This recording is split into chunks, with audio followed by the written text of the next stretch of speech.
guys, thanks for coming back. This weekend I saw American Sniper starring Bradley Cooper and Sienna Miller. And guys, this is with the K review. I'm Victor. And I want to actually take a little moment here.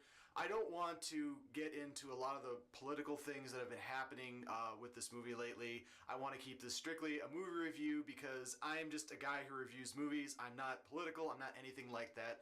But if I could do one small thing, would be that I would like to dedicate this review to a guy that I used to know in high school who passed away in 2013. And I don't want to give out his name right now because of respect for the family. But I wrestled with him in high school, and he was really just an all-around awesome guy. And to show my dedication and to show my sorrow for his loss and his family's loss, I would like to start the intro of this review in silence. So if you could join me with that, I'd really appreciate it. Thank you.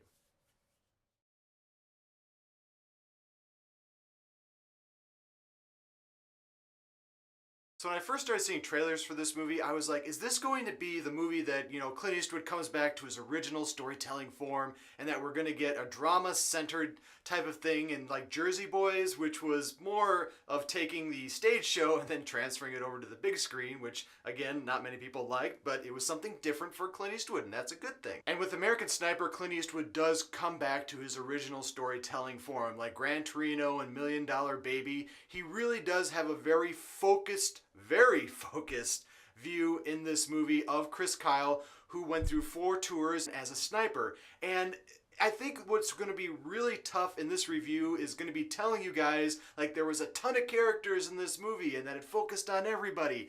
And unfortunately, not really. And again, that's not necessarily a bad thing because this movie is based off the book of Chris Kyle that he wrote called American Sniper. And this guy, Chris Kyle, is one of the deadliest snipers that we've ever had in military history. The guy has over 160 confirmed kills, I believe like over 200 unconfirmed kills. And, it just goes through and it shows how this guy really is affected by his job in the military. And don't get me wrong, this movie does try to focus on other people in his life, like Sienna Miller, who plays his wife Taya. They do try to focus on her character, but she just kind of ends up being in the background. But again, in the book, from what I understand, and people that I talked to after the movie said that he doesn't necessarily talk about his family a whole lot. So when you make a movie based on a book that a guy didn't talk about his family a whole lot, it's hard. You have to have that really narrow focus. And for the most part, I did enjoy that narrow focus because you really get to see Bradley Cooper bringing out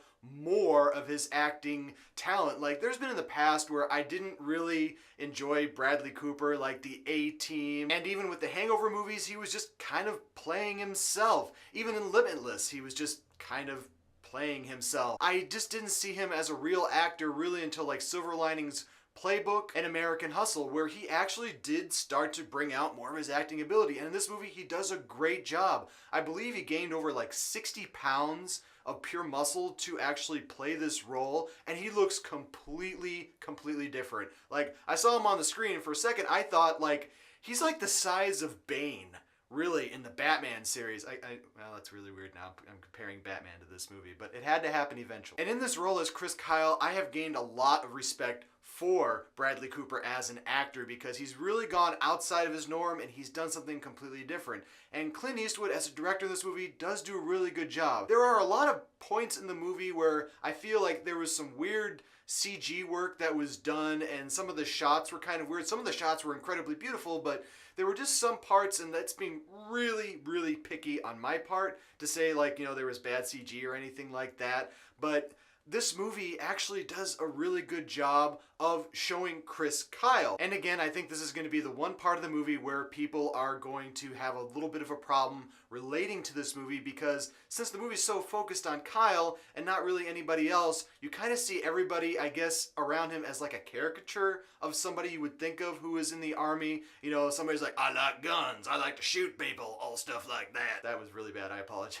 But honestly, that's how it does come off in the movie a little bit, and I've never been in the military. I've never had anybody shoot at me. I have not had to go out and risk my life or anything like that.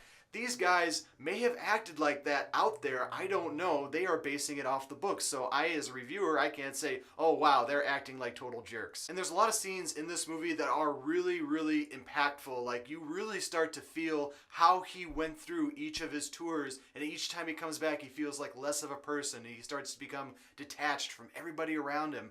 And I like how Bradley Cooper did that. I love how Clint Eastwood directed it. There were, again, parts in this movie that I thought, were a little preachy, kind of like in the beginning with his dad, and, even maybe a little bit at the end. It was really foreshadowing, like, this is going to happen, but that doesn't necessarily make this a bad movie, and this doesn't make this a great movie. Actually, I was really, really wondering how I was going to rate this movie, because it's been a few days since I've seen it, and I don't know exactly how to rate this movie. And I would want to say that I want to give this an over 9,000. I want to give this a 4K, or even like an honorable mention. But it's really tough because this is such a narrowly focused movie, and I haven't read the book, that I am going to have to give this really a high 4K review. It's probably almost over 9,000. But I would say that you definitely need to go see this movie in theaters, rent it on Blu-ray, and make sure, and when it's like in your top 10 for your Netflix or your streaming services, make sure to put this in number 1, because I do believe this movie has a message, and that it does show about a guy who went through the shit and how he came out of it and how things affected him along the way. So please go see this movie, guys. And as always, thanks guys for watching my show. I do appreciate all the viewers and subscribers I do have. I got a couple more in the past couple days, so if you want to, give me a whack right here if you want to subscribe to my channel. Whack up here if you want to see any of my past reviews. And oh yeah, never forget, if you don't like what you're watching, you can always turn it off. But thanks for coming back and seeing me.